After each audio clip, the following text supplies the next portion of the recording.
Christine here, the Critical Virgo. Welcome back to another Fragrance Fridays.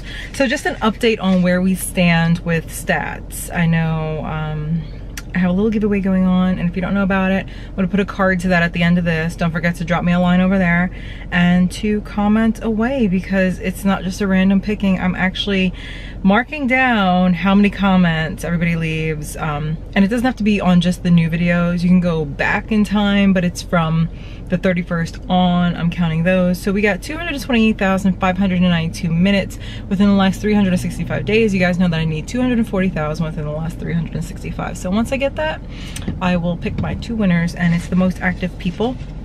Like I said yesterday, I wanted to tell you guys a little about Dusita and the 3 fragrances that I sampled. I'm not going to go into depth on all 3.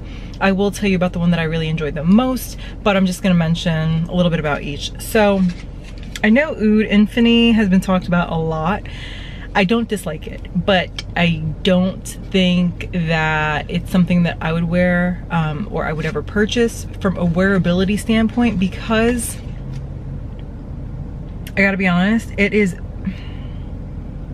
it's beautiful, but it's not the most versatile fragrance. I don't think I get a lot of wear time out of it. I sprayed this on at home, and it was not a positive reaction. I was actually asked to wash it off and to change the fragrance in the house because it was very funky.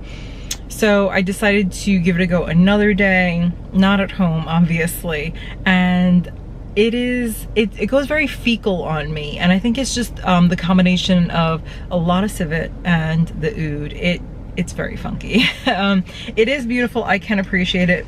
I had fun sampling it, but it's just not something that I could see myself investing in, especially since it's rather expensive. It's like $350 for these because they're all extract. So I'm gonna be passing on that. So out of the 3 that Lola sent me, that one's my least favorite from a wearability standpoint. From creativity, I do enjoy it very much though. So it's definitely worth sampling. Up in number 2, we got Le Sillage Blanc, and this was really a lot of fun. It's nice,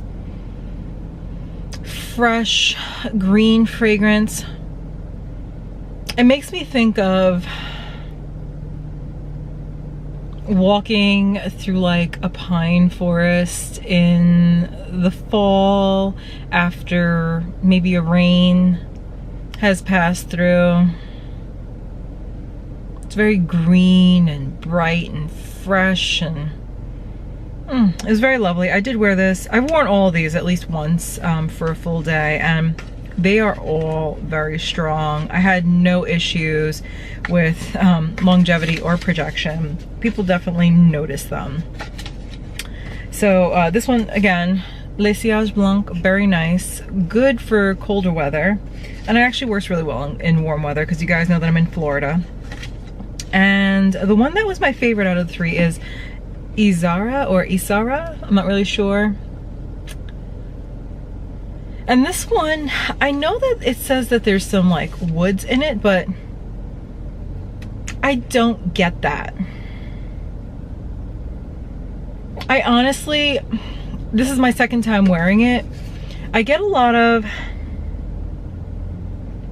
it's like powder, musk, and saltiness.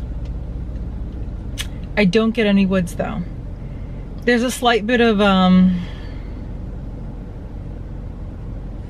like the slightest hint of like a tobacco, but it's really just musk and just the saltiness. So this one reminds me of like Parfums de Marly. If I sprayed it on and I had it on for a full day, like 12 hours later, or if it was on my skin, on my clothes the very next morning. It's very light, very powdery.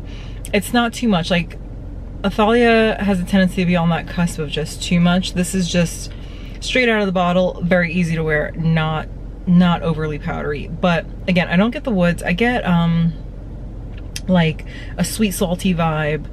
So it's like that if I put it on and I sat by the beach and I got the overspray from the ocean and it was hot outside and I just kind of got a little sweaty, a little musky, that's what this smells like. It's very nice. I like this one for a really hot day. I think it's beautiful. It projects a lot. I've been smelling it all day long. It's gorgeous. It is $3.50 a bottle, so I don't think I'm gonna pick this one up. I'm not totally sold on it yet because, again, I do have some Athalia, so I could really just get the same effect by wearing that for a few hours and standing outside for a bit and just sweating. You could tell that there's been a lot of thought and effort put into all these fragrances because they're really beautifully composed. I can definitely appreciate them. And just trying these out, I'm very curious about the other offerings from this house. I saw that there was like a big sampler pack. It's like 78, I don't know if it was 78 euros or $78. It was euros. So then there was also one with new releases. I think that was like 20 something dollars. Well, not dollars, it was euros, and it's out of stock. It was $22.50. So I'm gonna wait until that's back in stock. I'm just gonna get them both so I can try everything all at once.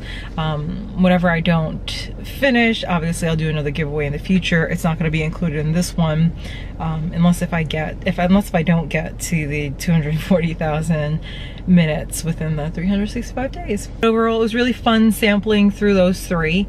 And thank you again, Lola, for sending me those. I don't know what I'm gonna do tomorrow just yet. I might do the Pineapple Vintage Aventus comparison. We'll see. I hope you guys enjoyed this. Don't forget to enter the giveaway. I'm gonna put a card for that at the end of this video. And don't forget to comment away because that's how I am picking my winner. Again, it doesn't have to be for all the new videos. You can go back in the archives, doesn't really matter. And yeah, I will be back tomorrow with the Pineapple Vintage Aventus comparison. Bye guys.